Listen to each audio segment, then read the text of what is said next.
First Nations protest this morning left a BC Ferry treading water. The Kwakiutl First Nation took to the waters off the North Island this morning, blocking the ferry that links Port McNeill to Malcolm Island.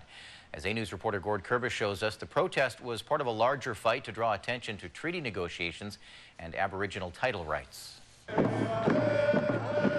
First Nations canoes blockade the Quadra Queen II, the BC Ferry's vessel that sails the waters between Port McNeill and Malcolm Island. Inside the canoes, members of the Kwakiutl First Nation taking a stand. The Kwakiutl have been placed in a position where the government has said that our nation has no Aboriginal rights and title.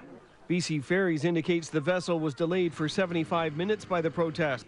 RCMP did observe the event but made no arrests. Band members have been holding 2 days of public protests in Port Hardy and Port McNeill, both on the sea and on the land. They say they need to draw the public's attention to the province's disregard for their treaty and title rights. We feel that we haven't been recognized and that we have been walked over, and that this helps us create that stage for people to stand as one.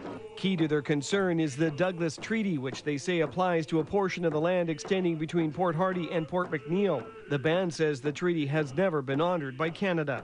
So the stance we're making today is to be recognized and to be treated as equals, and to put notice that to the government to come to us.